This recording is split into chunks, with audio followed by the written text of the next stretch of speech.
Hola. Nosotros somos estudiantes de tercer año de la licenciatura en Ciencias Jurídicas de la Universidad de El Salvador.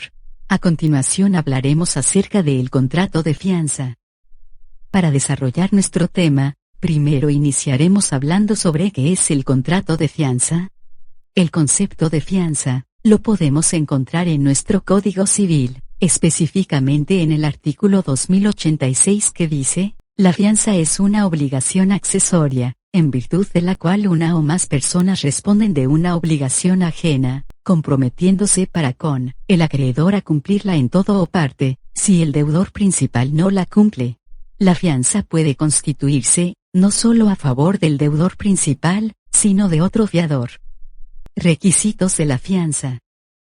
El consentimiento es un requisito que encontramos en el artículo 2097 del Código Civil, que manifiesta que la fianza no se presume, ni debe extenderse a más que el tenor de lo expreso. El consentimiento es entonces la manifestación precisa de la voluntad del fiador que manifiesta su intención de afianzar a determinado deudor, por determinada cantidad, obligación, y plazo, bajo ciertas modalidades. Su consentimiento expreso determina el alcance de su responsabilidad. Tal manifestación de voluntad únicamente corresponde expresarla al fiador, que es el sujeto pasivo de la obligación, no requiriéndose el consentimiento del afianzado o deudor, porque el vínculo se establece entre el fiador y el acreedor. Debido a ello, el artículo 2095 del Código Civil dice que se puede afianzar sin orden y aún sin noticia y contra la voluntad del principal deudor. La capacidad sigue la regla general del artículo 1316 del Código Civil, donde dice que el contratante debe ser legalmente capaz, es decir, que no adolezca ninguna incapacidad. De modo que, entre nosotros, el principio es que toda persona capaz puede servir de fiador.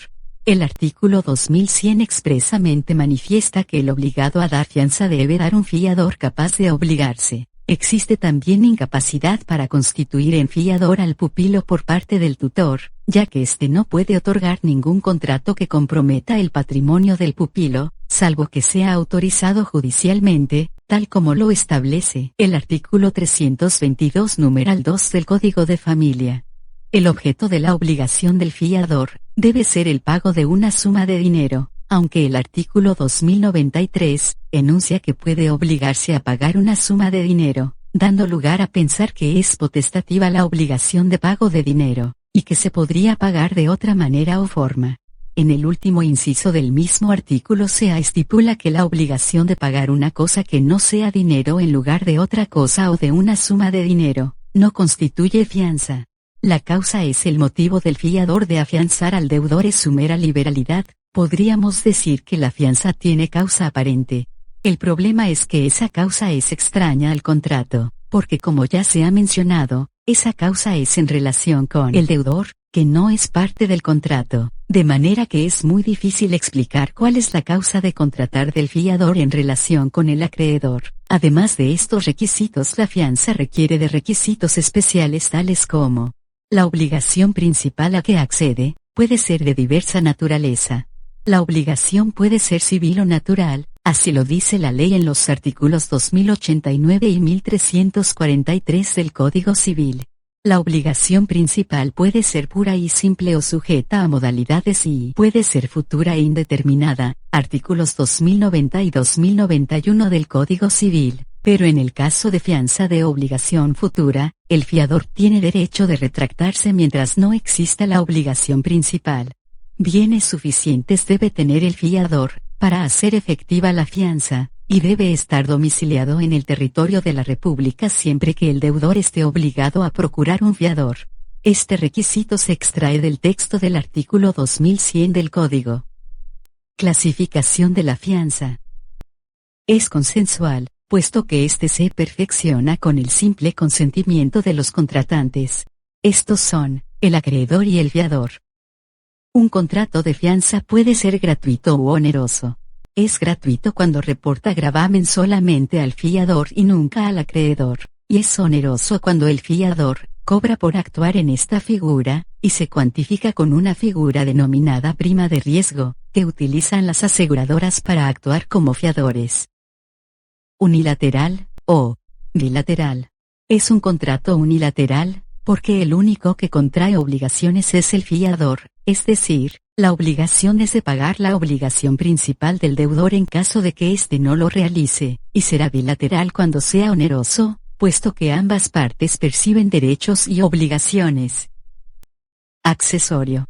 Se dice que es accesorio, pues siendo un contrato de garantía, necesita de una obligación principal para su existencia.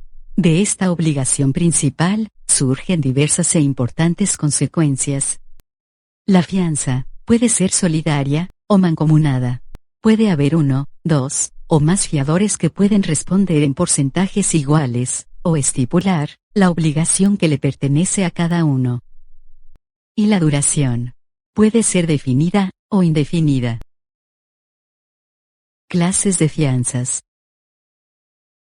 Las clases de fianza se dividen en 5 grupos. El primer grupo atiende a la garantía que respalda la obligación. Estas son: personal, fianza personal o simplemente fianza, fianza hipotecaria, fianza prendaria, y por último, fianza anticrética. El segundo grupo es en cuanto al límite de la responsabilidad. Estas son: fianza limitada, fianza ilimitada, fianza simple y fianza solidaria.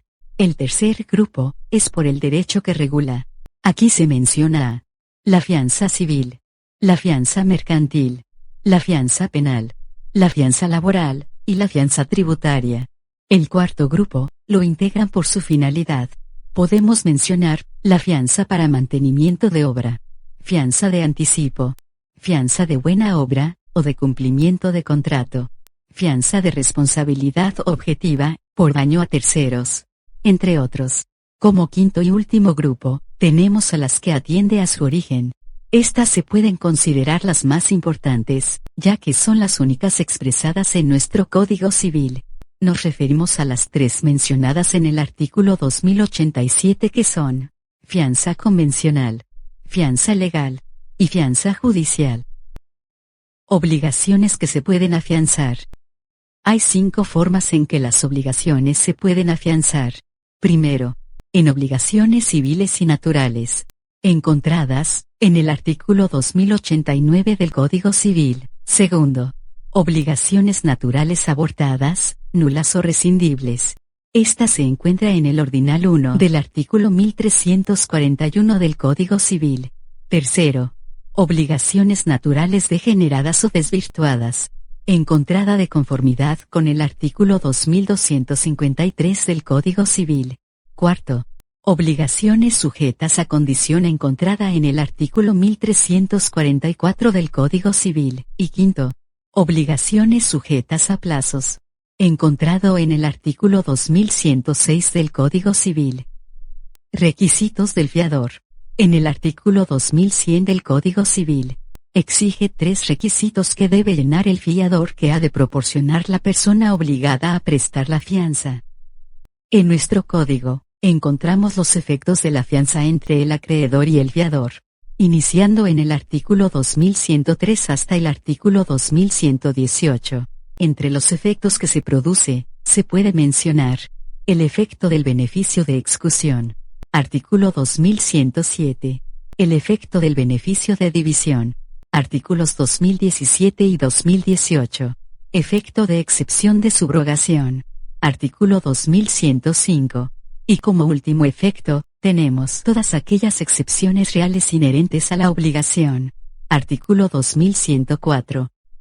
Efectos de la fianza entre el fiador y el deudor. Estos efectos los encontramos en el Código Civil, iniciando en el artículo 2119 hasta el artículo 2127. Efectos de la fianza entre los cofiadores. Estos efectos se encuentran en el artículo 2128 al artículo 2130. Como último punto tenemos la extinción de la fianza. Esto está contenido en el artículo 2131 al 2133. La extinción puede ser consecuencial, por extinción principal o por fiador en insolvencia.